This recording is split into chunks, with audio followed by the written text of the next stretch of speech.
UK worker shortages could cancel Christmas.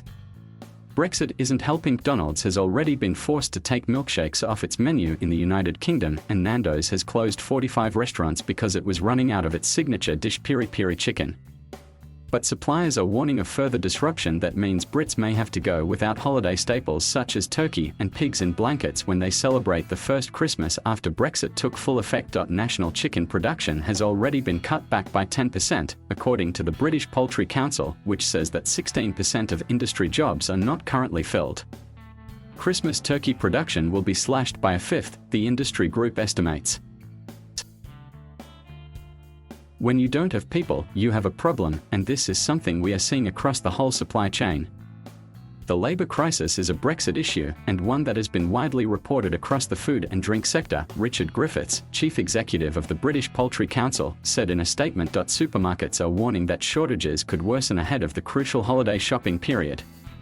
Richard Walker, the managing director of supermarket chain Iceland, told BBC Radio on Wednesday that stores are already running short of some products including bread and soft drinks. Meanwhile, the chain is struggling to build stock needed for the peak season. The shortages consumers are seeing from the likes of Nando's and McDonald's in recent days and weeks highlight the immense impact this is having on businesses, Walker said in a statement. The real worry is that time is quickly running out as we approach the extremely busy Christmas period, during which a strong supply chain is vital for everyone. Other grocery chains are in a similar position. Supermarket giant Tesco said Thursday that it's suffering from pockets of low availability across a number of products, while rival Co-op said it was recruiting up to 3,000 temporary workers to help keep its shelves stocked.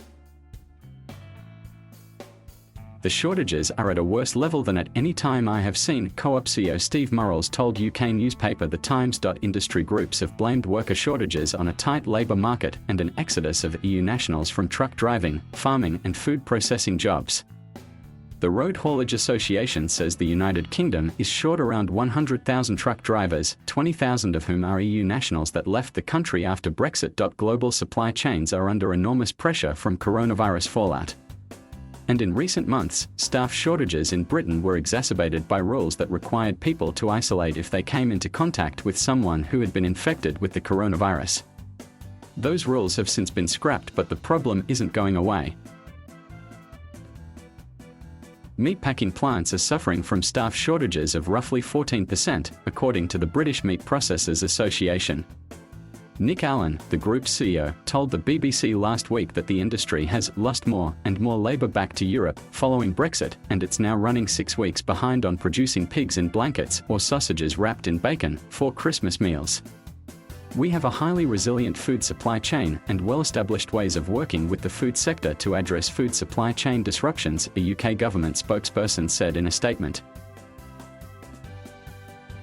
No easy fix. Employers have been unable to hire replacement workers from the European Union because of tighter immigration rules brought in by the UK government following Brexit.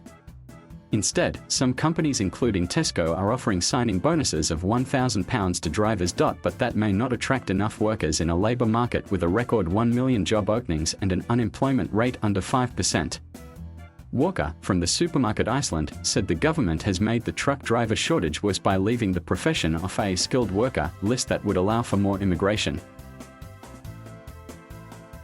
This is caused by the government's failure to appreciate the importance of drivers and the work they do for us. But even if they were immediately added, it would take 4 to 6 weeks because they need to get a right to work and have a PCR test, a place to live, they need to be recruited.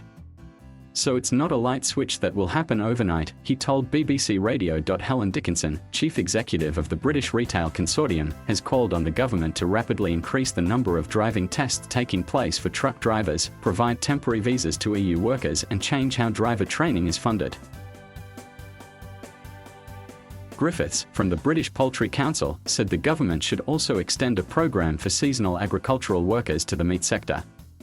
Our asks are clear, and they provide government a way out of this problem.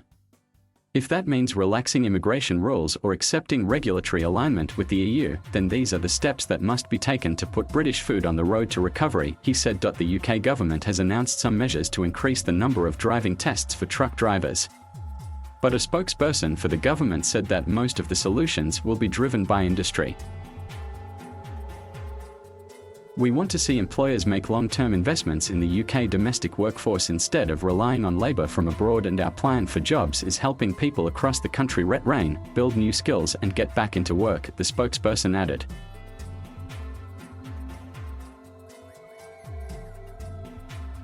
Thank you for watching. Please subscribe.